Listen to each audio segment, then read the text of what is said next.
Whoever installed an exhaust before, snap that off. You let me know what this reminds you of.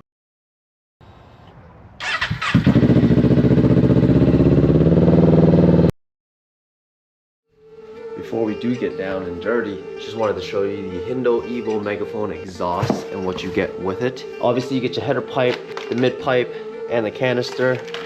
They do have a silencer that you can buy, but I'm just gonna run a straight pipe. You get your hanger bracket. This is gonna hang off one of the rear passenger pegs, so that's gonna get deleted, but obviously I'm gonna take off both of them. It's gonna be a lot lighter than the system we have on here now, because dude, you can look at that.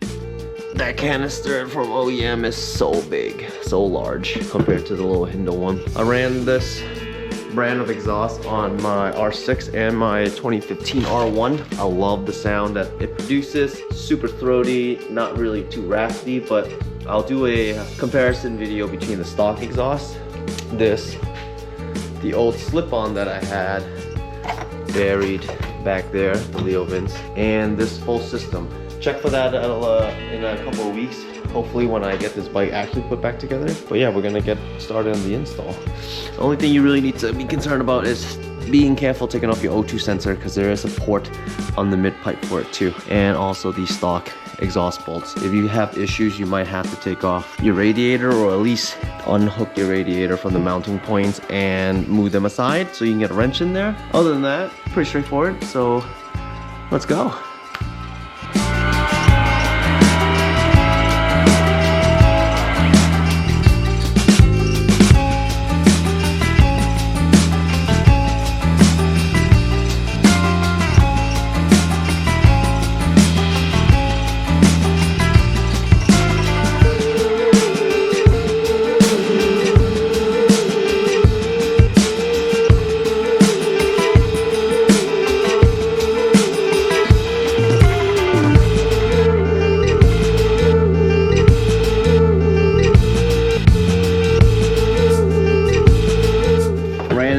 Bit of issue taking off the exhaust. One of the bolts was an actual bolt, which was really weird because you can't really see it. There's studs here. Stud here, here, but not here. So I'm guessing whoever installed an exhaust before snapped that off and had to replace it with this. So now I'm screwed. So I'm just gonna have to reuse this. Hopefully I don't cross thread it. Doesn't feel good going in. The other downside is I realized when I took off the OEM exhaust, there's only one exhaust gasket. You need these.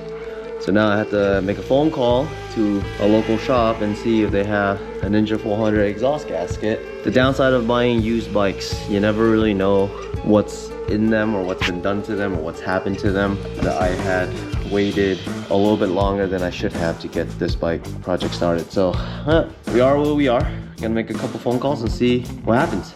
Meanwhile, I had to make a phone call to one of the local shops, and thankfully they had two for a job, and they were like, yeah, you can grab them. That job is gonna take a little while, so we're back in the garage. And in the meantime, I had put on the Hindle exhaust hanger, and it also comes with another bracket for your rear master cylinder. It looks beefy, looks pretty solid. Without further ado, I am going to finish installing the rest of that onto the bike. So let's go.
everything's buttoned up, tight, looking good up here. Not too bad. Went on pretty straightforward. I just had to find the extra bung for the O2 sensor down here. I have mine attached. I just gotta tighten these down. Springs. Of course, I got rid of the passenger peg and I installed the supplied exhaust mounting bracket for it. Tightened this down, so pretty sturdy. Looking sweet.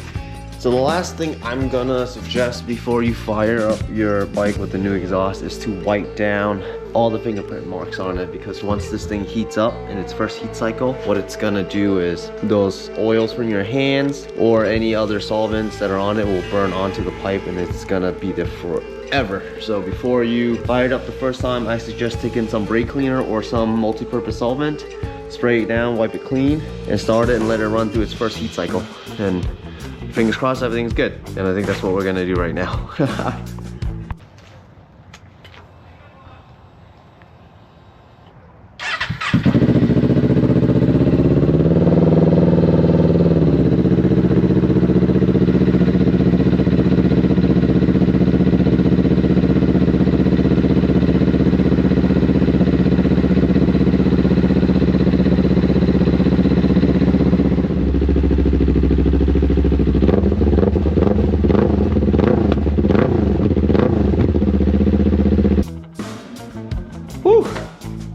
That sounds great if you ask me. But the last thing we're gonna put on today, at least, is gonna be a new gas cap. This is a keyless gas cap from Vortex. Mainly once I switch it over to track, I'm not gonna use the key anymore, so this is gonna be gone. It's gonna be a fairly simple install, but I've been saying that forever, so who knows anymore. Let's get to it. It's only 4 bolts. We're gonna slap this one on and then see how it looks. Let me turn the light off. Yep. Let's go, boys.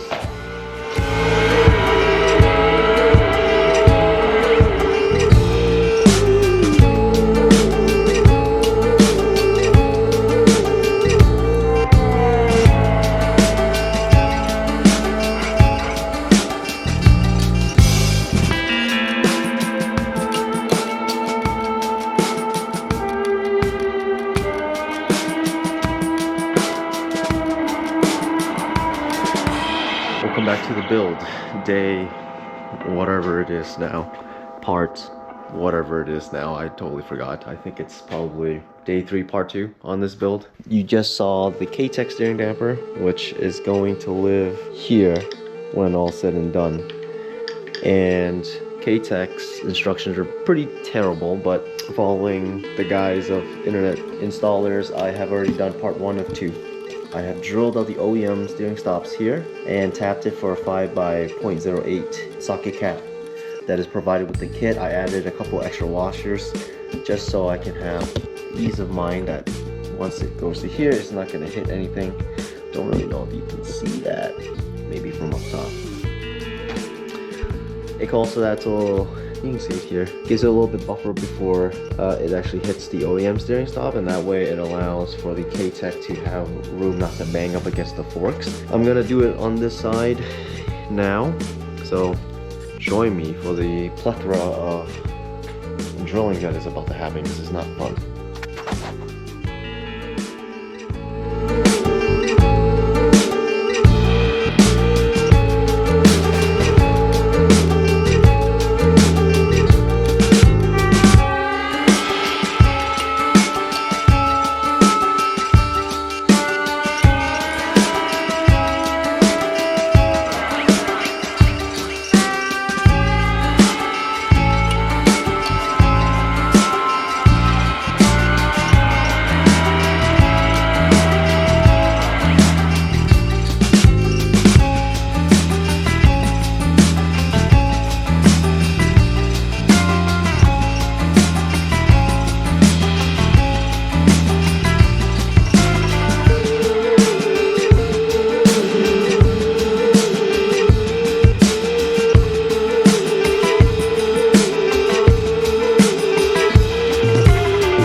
I didn't decide to do a recording until I put the box back together. I'm pretty lazy to take it apart, but here, you let me know what this reminds you of. But I've cut a big opening into the airbox, removed the OEM snorkel, and yes, before you judge me, which everyone will, I could have done way better with a Dremel instead of an angle grinder, whatever.